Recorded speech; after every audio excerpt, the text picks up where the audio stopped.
Should you start a business right after college?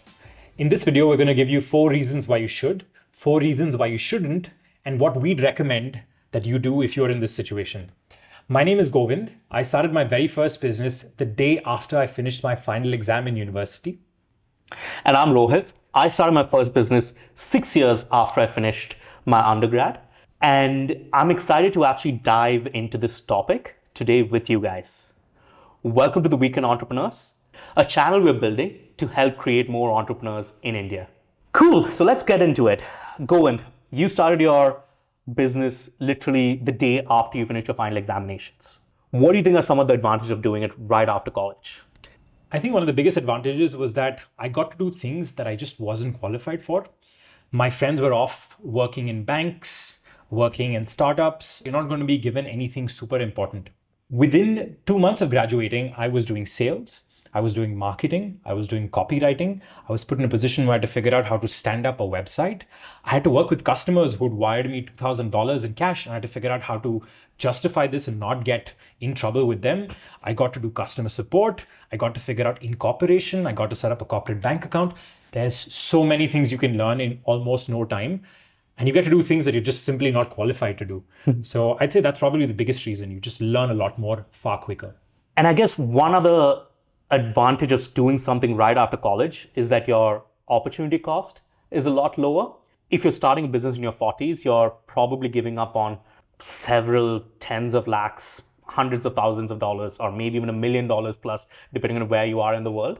But if you were really starting something right after college, you haven't really started spending a lot of money yet. You haven't really leveled up your life. You don't need a lot of money to actually end up living. And you're not really giving up a lot of money either to actually run your business right after college, right? So totally. If I were to give you my example, folks who graduated with me in university, and I graduated in Singapore, the salary that people got on an average was $3,000 a month, which roughly translates to, I think, about 2 lakhs a month in India. 10 years on, the going rate is about $20,000 a month. Similarly, in India, the people I hired initially were okay with 20,000 rupees when they first graduated. Now those people want 1 to 2 lakhs a month, if not a lot more, right? So there's a 10x difference, and a lot of people don't get the fact that your salary increases very, very rapidly. If you make mistakes earlier on in your life, it costs you less just in terms of sheer money that you have in your bank account the day you retire. So the opportunity cost is definitely far lower. yeah. The other thing that I feel like is very unique for young people starting businesses is that I feel like they can just be so much more obsessed about what they're doing. When you get a little older, to even where we're at, where we have a wife, kids, well, you don't have a kid yet, I have a daughter. Our parents are also a lot older. So there's just almost other things that you need to sort of worry about. But when you're in your early 20s, more often than not, you don't have anything else to worry about. So you can just be obsessed about the idea that you're going after, which is quite valuable. It often leads to better success for the business. It's not the only thing, but that's another thing that I feel like is a pro almost starting a business early on. And this obsession, I think, translates in multiple ways, right? Yeah. In your day-to-day life, you can put in far more hours. There isn't somebody to whom you have to return to at 6 p.m. in the evening, at least unless you don't have a significant other. You can move countries very quickly. I started off in Singapore, and in 2012 Jan is when I started my business. 2013 Jan, I moved to the US. Then I moved back to Singapore, then I moved to the US again, then I had to move to India. The moment you have a significant other and a family, you can't be doing this sort of ping pong game, right? But I wanted that business to succeed more than anything else, and that's the only thing that mattered. So I was able to make those moves. I had to just talk to myself and come to a conclusion that this is the decision I wanted to make, and no one else's career was compromised. No one else's life had to take a back seat for my obsession and ambition. So I definitely agree with you on that one. Yeah. Similar to you, right? Like when I started my first business, I moved back from the US all the way back to Bangalore. And it was, all things considered, quite easy for me to do that, primarily because I didn't really have a significant other at that time. And I was just excited about just sort of chasing after this big dream that I had. So not quite after college, but not, I guess, immediately after. Some of those things still exist, but I'd throw in a fourth reason as well, which is when you've heard fewer no's in life, you tend to be more optimistic to try things that may seem silly but lead to something meaningful. I feel like most startups seem silly when they first start out, and you have to be okay with that. The older you get, you've tried more things, you've seen more things fail, you've seen more failure around you. You kind of have like a set regimen of what works and what doesn't work, this mental model, right? And often that mental model needs to almost be balled up and thrown out of the window if you need your startup to succeed. I felt this firsthand. I started my second startup at the age of 32, 33. And the number one feedback I got from my investors, I went through Y Combinator. So the number one feedback I got from the partners there was be more naive and be able to brainwash yourself a little bit more. And I think that gets harder as you get older. The extreme version of this you see is often with grandparents, right? Or people 2 generations ahead, where they're stuck to their views and you often can't understand why they haven't reacted to reality. It's because it's just hard for humans to do it once you've seen something over and over and over again work in a certain way until it doesn't. And you don't have patience for that until it doesn't, which is what a founder needs. Yep. Totally agree. So definitely some good reasons to start it right after college. Let's talk about why you shouldn't start a business after college, and why didn't you kick it off there? Oh my God. Okay. This could be long if I wanted it to, but here's my framework for this. There's 2 ways in which learning happens. And I think your 20s has to be all about learning, right? It's not about money. It's not about anything else. It's about learning. 2 ways in which humans learn. One is through trial and error. We try things out and see what happens. We experiment. And so an example of this is business is a form of experimentation. You create a product, you create a sale, you put it out in the market, you don't get money. It's almost like the game, the system telling you that what you did was not right or was right, and then you adjust in reaction to it. The other form of learning is to learn from others. You don't have to make your own mistakes always. You can learn from other people's best practices, right? There's a reason why we go to college in the first place, so that we don't have to reinvent the first principles. We don't have to go figure out like the general theory of relativity. Humans build up on what humans that came before them learned in the process. So by starting a business, you're kind of opting into option number A. And I think that's good in many ways, but it's bad if you need to learn best practices. If you don't know how to hire people and fire people. In option A, you may land up making the mistake of hiring the wrong person like I did. You may land up moving them to another country like I did. You may land up realizing that 3 months in and having to let them go like I did. You may land up going through a lot of emotional anguish. Whereas if I knew the best practice, I would have not made the wrong hire. I would have set the expectations right. So you sort of avoid a lot of silly mistakes. Yeah. Save yourself time, because at the end of the day, for any human being, time is our number one currency. Right? And you can sort of accelerate that a little bit more if you had some of that learning, which doesn't come to you in college. Yeah. It only comes through when you enter the industry and get a real job. Yeah, totally. And about getting another job, right? When you're actually graduating from college, you really don't have a lot of domain expertise. I have a bunch of friends who tried starting a company right after or during college. They were all like silly ideas of like find a roommate or sell your secondhand stuff and so on and so forth. Not that there wasn't a need for it, but the need for it were people like us, right? But when you actually get out in the real world, you sort of see how other businesses work. You sort of see problems beyond what 18 to 22-year-olds actually end up seeing.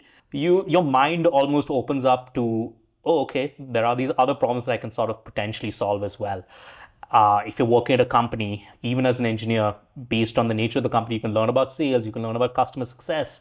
And these teams may end up having their own problems that you could actually end up going ahead and solving. Yeah. So you almost definitely don't have any domain expertise when you're graduating from college. And sometimes you need that to end up going after and trying to solve very specific problems. As you're saying this, I would speculate, and I guess my instinct corroborates this, which is that when you graduate out of college, you are a consumer more than anything else, right? You've interacted with consumer products and that's what you know. So you're more likely to start a consumer business, and that's what we associate with young founders, right? Mark Zuckerberg started Facebook, Yeah. right? Whereas there are all sorts of other businesses, B2B businesses in super boring industries that you haven't been exposed to, and there's no reason you can't go after them. That's not what you think of when you think of successful businesses. And as you get older, you start becoming more of the enterprise B2B guy and less of the social consumer startup guy. So I guess there are certain kinds of businesses that you're exposed to if you started super early on. Yeah, I do think there are certain categories of businesses where I would almost bet on the younger founder than I would on the older founder, but we can get to that another time, I guess. Yeah. The other con of actually starting a business from a purely personal perspective, is you just lose your opportunity to explore the world around there. You've narrowed in on this niche that you're going after, or this one problem area, and you just get married to that particular problem area, and you end up doing that for years on end. And I personally feel like in your 20s, being able to explore and widen your horizon and to understand what all is out there is actually quite valuable. So that's something that, folks who are thinking about starting a business in their 20s need to be aware of, where you almost lose that opportunity to explore if you end up trying to start a business right after college. Yeah, personally, my first business was centered around retail and AI. I learned a lot about AI. I learned a lot about retail. But I've always been curious about fintech. I've always been curious about healthcare, and I'd always be jealous of folks who talk about all those other things. So I kind of see what you mean. Let me throw one more reason for why you shouldn't do this. When you graduate from university, you know two kinds of people. People who you're related to, or people who you went to an educational institution with. So chances are you're going to start a business with someone you just graduated from university with. And inherently, people who graduated with you, been through the same experiences, have the same opinions, which leads to a lower diversity of experience. And I think it's really important to have that cognitive diversity amongst a group of people, not just cognitive diversity, of course, skill set diversity. You don't need 3 engineers in the room who can do the same thing, as was the case with my first startup. You need someone from the business wing, you need someone from something else. And it's hard to find that because the people you're with are people like you. Once you go into industry, you get put more in touch with people with diverse sets of prior experiences who haven't lived in the same cities and so on and so forth, right? And related to that is that you also lack mentors. Yeah. Because at best, university professors, but most of them are academicians. And by virtue of being in that setting, while they can counsel you on a lot of educational elements, they can't necessarily do that in terms of, shall we say, business. Depending on the college you went to, of course, this may change.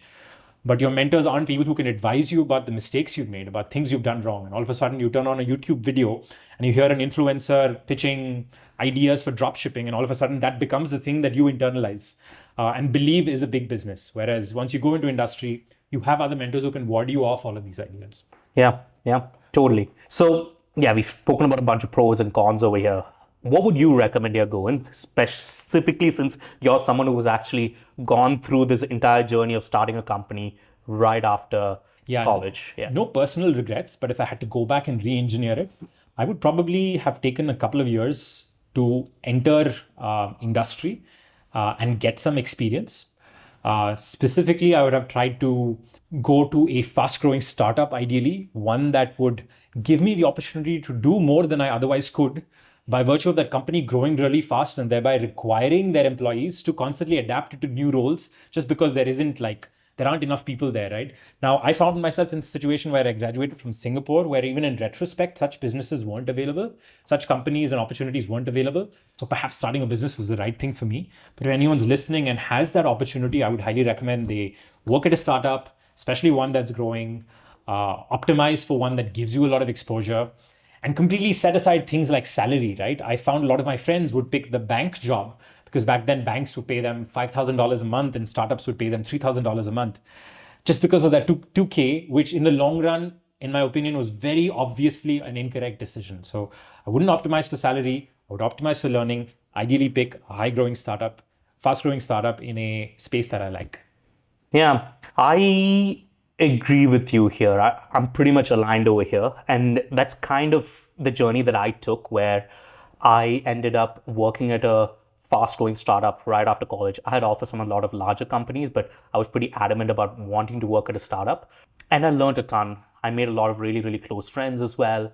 I was really able to expand my network and so on and so forth by taking that approach. The thing that you have to sort of realize almost is, oftentimes, so I joined something in the B2C space, right? And then again joined another company in the B2C space. But then the company I tried to start was in the B2B side of things. Right. So they fundamentally operate very differently. I built my network, I learned a bunch, and so on and so forth.